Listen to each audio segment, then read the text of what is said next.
नमस्कार। रिपोर्ट राजस्थान में आप सभी का स्वागत है। आपके साथ मैं हूं कुलदीप। बुलेटिन की शुरुआत करते हैं बड़ी खबरों के साथ। बांदीकुई शहर में मंगलवार शाम को तिरंगा यात्रा निकाली गई और यात्रा में विधायक भागचंद टाकरा और भाजपा कार्यकर्ताओं समेत बड़ी संख्या में नागरिक शामिल हुए। तिरंगा यात्रा सिकंदरा रोड स्थित पुराने पेट्रोल पंप से शुरू हुई और यात्रा का रूट सिकंदरा रोड से पीडब्ल्यूडी तिराहे होते हुए आगरा रेलवे फाटक तक रहा।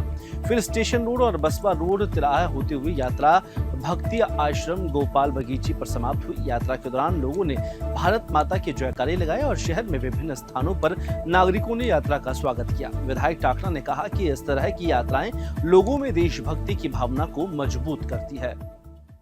माउंट आबू के सदर थाना बाजार में भालुओं की गतिविधि लगातार बढ़ती जा रही है, जिसमें स्थानीय लोगों में दहशत का माहौल है।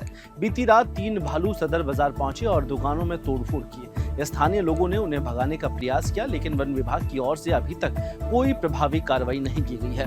भालुओं की भोजन की तलाश के कारण यह घटना बार बार घटित हो रही है, लेकिन वन विभाग इस मामले में कुंभकर्णी नींद सोया हुआ है। स्थानीय लोगों का कहना है कि वन विभाग मूकदर्शक बनकर अब हादसे का इंतजार कर रहा है। स्थानीय लोग भयभीत है और बाजार में भालुओं के आने से अपनी सुरक्षा को लेकर भी चिंतित है। झुंझुनू खेतड़ी के राजोता स्थित विवेकानंद पब्लिक स्कूल में आयोजित 3 दिवसीय राज्य स्तरीय सीबीएसई क्लस्टर 14 और खो-खो प्रतियोगिता का भव्य आयोजन हुआ। प्रतियोगिता में अंडर 19, अंडर 17 और अंडर 14 आयु वर्ग की टीमें शामिल हुई। समापन समारोह के मुख्य अतिथि एसडीएम मुकेश चौधरी थे, जबकि विशिष्ट अतिथि के रूप में सीबीओ मौजूद रहे। कार्यक्रम की अध्यक्षता संस्था निदेशक अशोक सिंह शेखावत ने की। अंडर 19 वर्ग के फाइनल मुकाबले में यूनिवर्स पब्लिक स्कूल जयपुर ने शानदार प्रदर्शन करते हुए भवानी निकेतन को एक पारी में 18-8 से भारी अंतर से हरा दिया है और इस दौरान प्रतियोगिता के सभी खिलाड़ियों ने उत्साह और खेल भावना का प्रदर्शन दिखाया।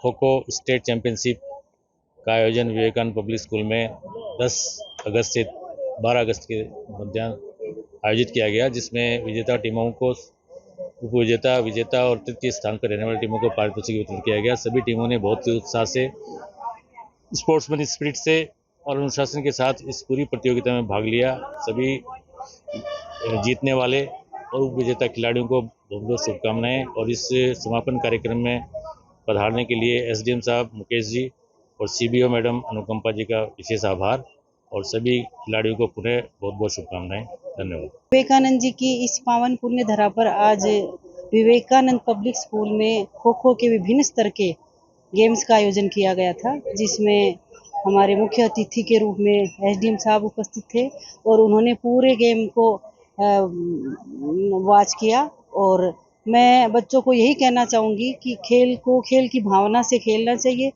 खेल के हार और जीत एक सिक्के के 2 पहलू हैं, तो हारने वाली टीम को कभी भी उदास या निराश नहीं होना चाहिए। उनको आगे जो प्रतियोगिताएं होती है उनके लिए बहुत अच्छे से तैयारी करनी चाहिए और जो टीम विजेता रही है उनको ज़्यादा उत्साहित न होकर के और अच्छे से तैयारी करके नेशनल लेवल की तैयारी करनी चाहिए। ऐसे में बच्चों को संदेश देना चाहती हूँ। बहुत अच्छा यहाँ व्यवस्था की गई थी विवेकानंद पब्लिक स्कूल के संयोजक श्री अशोक सिंह जी शेखावत के द्वारा।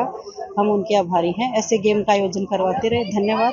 सीबीएसई स्टेट लेवल की खो खो प्रतियोगिताएं विभिन्न आयु वर्ग में आयोजित की गई। इसमें मेज़बान विवेकानंद पब्लिक स्कूल के माध्यम से काफ़ी अच्छी व्यवस्थाएं की गई और एक प्रतिस्पर्धी माहौल में बच्चों ने खेल भावना के साथ अपने फाइनल गेम्स खेले। और यहाँ आज के दिवस में बच्चों से इस प्रांगण के माध्यम से यही मैसेज गया है कि खेल भावना के साथ हम कोई भी गेम खेलें और जीवन में हमेशा इसी तरीके से कठिनाइयों से जूझते हुए जैसे खेल में जीत हासिल करते हैं, उन कठिनाइयों पे विजय प्राप्त करें।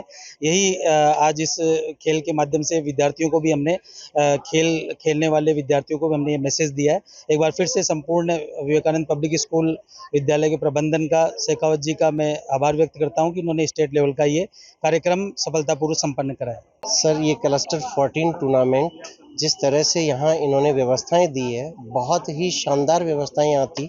जबकि जिस समय हम यहाँ पहुँचे तो लग रहा था कि शायद ये व्यवस्थाएं यहाँ पे नहीं हो पाएगी और बच्चे बार बार हमें कोसेंगे। लेकिन जिस दिन रजिस्ट्रेशन के दिन अदर स्कूल्स में जाते हैं और बच्चों को पूरी सब्जी मिलती है, यहाँ खाने में 2 तरह की सब्जी और खीर और चपाती, गरम गरम चपातियाँ बच्चों को दी। इसी के साथ रहने की जो व्यवस्था है, हर कोशिश की कि जहाँ पंखे लगे हुए हैं, पंखे, कूलर, तो बहुत अच्छी व्यवस्थाएं यहाँ पर, माकूल व्यवस्थाएं मिली।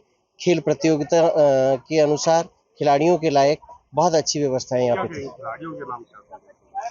खिलाड़ी मेरी team universe public school under 19 category की है, जिसने पिछले साल भी राष्ट्रीय स्तर पर सिल्वर मेडल लगाया था और इस बार भी क्लस्टर में विनर रही है और इस बार भी मैं क्लेम करूंगा नेशनल लेवल पे कि वो मेडल लगाए। प्रतापगढ़ शहर में एक निजी विद्यालय की मनमानी से परेशान एक अभिभावक और उनके परिवार ने कलेक्टर के नाम उपखंड अधिकारी को ज्ञापन सौंपकर विद्यालय प्रबंधन के खिलाफ कार्रवाई की मांग की है।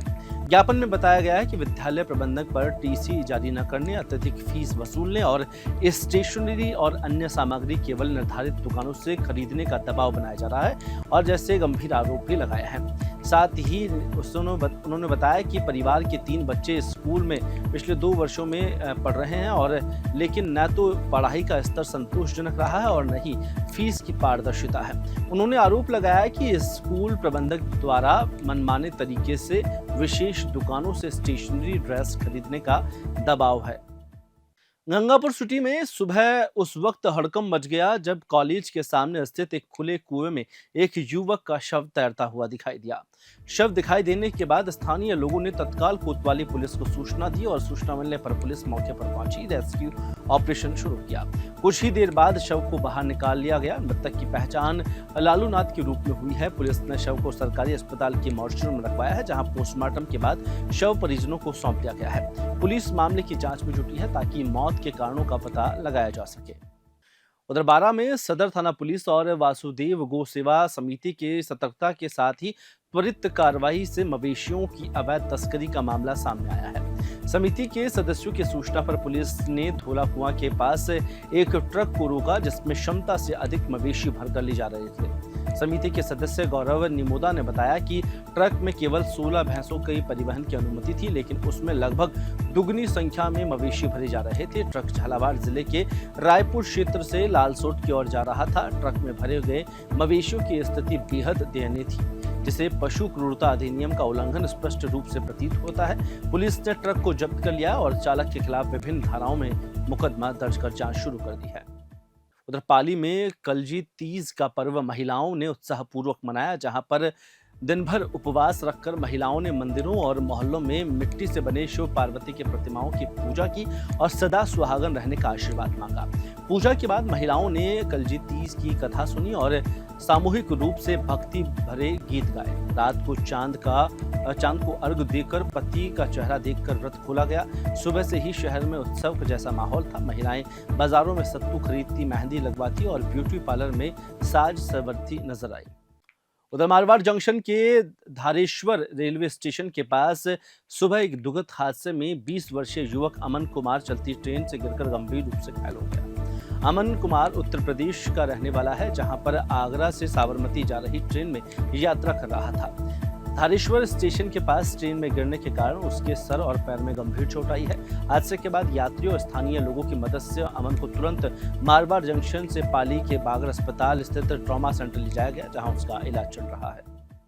पाली शहर के न्यू हाउसिंग बोर्ड निवासी मनोहर सिंह राजपुरोहित की सुबह वॉक के दौरान अज्ञात वाहन की टक्कर से दुखद मृत्यु हो गई। घटना की जानकारी मिलते ही परिजन उन्हें बागड़ अस्पताल के ट्रॉमा सेंटर ले जाए, जहां पर डॉक्टर्स ने जांच के बाद मृत घोषित कर दिया। पुलिस ने मामला दर्ज कर लिया है और अज्ञात वाहन की तलाश शुरू कर दी है।